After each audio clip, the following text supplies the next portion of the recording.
Sabe, o que faz um nome ser excelente não é sobre ser popular ou bonito, é sobre poder, sobre herança. E nessa análise, a gente vai mergulhar de cabeça numa afirmação bem forte lá do livro de Hebreus sobre um nome que seria superior a todos os outros. Vamos entender o porquê? Então, a grande pergunta que vai guiar a nossa conversa é exatamente esta: o que significa um nome ser mais excelente? E olha, não é sobre o som, sobre a fama, é algo muito, mas muito mais profundo, que tem a ver com autoridade e propósito. E aqui está a origem da nossa investigação. Esse texto de Hebreus já começa colocando as cartas na mesa.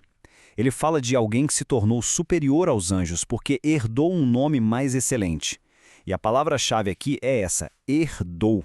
Isso já nos dá uma pista. Sugere que esse nome está ligado a uma posição de autoridade, de governo, algo que foi recebido. E para começar a montar esse caso, a fonte nos leva para um lugar que, à primeira vista, parece bem improvável. A genealogia, a linhagem de Jesus. E o que a gente encontra lá? Olha, não é uma lista de pessoas perfeitas, não. Pelo contrário, é uma história de como a promessa de Deus avança justamente através da fragilidade humana. Vamos pegar o primeiro exemplo, Davi, conhecido como o maior rei de Israel, o homem segundo o coração de Deus. Mas a fonte faz questão de lembrar que ele também foi um adúltero. E mais, ele planejou o assassinato de Urias para encobrir seu erro. E mesmo assim, a promessa messiânica veio por meio dele.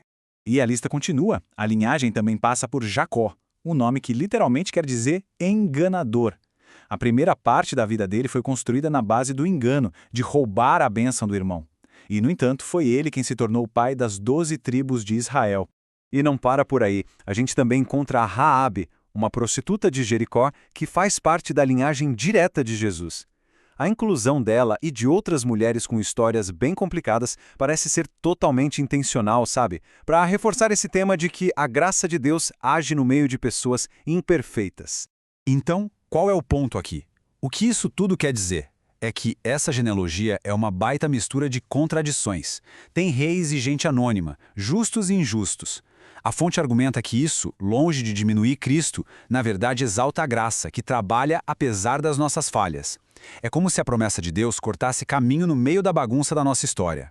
Ok, agora a gente vai para a segunda parte do nosso caso. A história do nascimento de Jesus já o coloca de cara num confronto direto com o poder político da época. E isso cria um paralelo fascinante com outra figura central da história de Israel.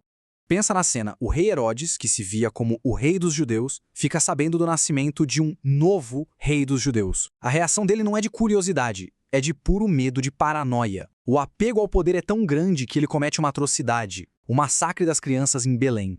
E é aqui que a fonte nos mostra um padrão histórico que se repete e é impressionante. Essa não foi a primeira vez que um tirano mandou matar crianças por medo. Séculos antes, o faraó no Egito fez a mesmíssima coisa, com medo do crescimento dos israelitas. E assim como Moisés foi salvo da fúria do faraó, Jesus foi salvo da fúria de Herodes.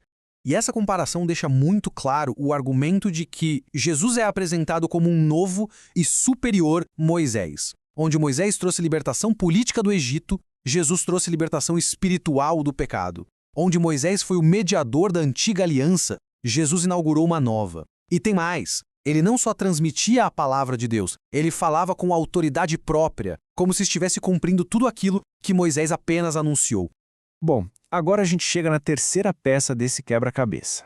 A gente sai da ancestralidade, do nascimento e vai para a prova final no deserto. É lá que Jesus é apresentado como o sacerdote perfeito. E o motivo é surpreendente. É justamente porque ele entende a nossa condição. E essa citação de Hebreus é a chave de tudo.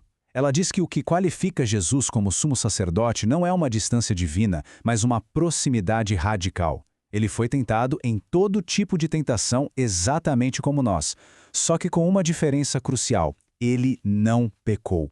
E aqui tem uma distinção que é super importante a gente entender. Quando o texto fala de fraquezas, ele não está falando de pecado. Fraqueza aqui é sinônimo de limitação humana. Sabe? Fome, cansaço, dor, a própria pressão de ser tentado. Jesus sentiu tudo isso na pele. E as 3 tentações no deserto foram testes fundamentais. O primeiro foi sobre identidade. Usar o poder para satisfazer uma necessidade pessoal para provar quem era. O segundo, sobre autoridade. usar a Escritura de forma distorcida para forçar uma ação de Deus, para fazer um espetáculo. E o terceiro sobre poder, conseguir os reinos do mundo, mas pagando o preço errado, com adoração errada. E em cada um desses testes, ele venceu, pela obediência. E assim, a gente finalmente chega à conclusão desse caso. Juntando todas as peças, a genealogia bagunçada, a superioridade sobre Moisés e a vitória na tentação, agora a gente pode entender por que esse nome é chamado de mais excelente. O veredito é este: o nome é excelente, porque pertence àquele que veio de uma linhagem cheia de falhas, mostrando que a graça é mais forte que o pecado, que enfrentou e superou o poder deste mundo, cumprindo o papel de Moisés de um jeito muito mais profundo. E o mais importante, venceu a tentação onde o primeiro Adão falhou, por meio de uma obediência perfeita. Para amarrar tudo isso, tem essa citação de Romanos que é perfeita. A vitória não é só uma ideia abstrata, ela está ligada diretamente à obediência. A gente se torna escravo daquilo que a gente obedece. A obediência perfeita de Cristo não só o qualificou, mas abriu um caminho para um novo tipo de justiça. E a gente termina com uma pergunta para ficar na cabeça. Se o argumento central é que a promessa de Deus se cumpre não apesar da nossa fragilidade, mas através dela, o que isso revela de verdade sobre a natureza e o poder da graça? A resposta para essa pergunta, talvez, seja o verdadeiro significado por trás do nome mais excelente de todos.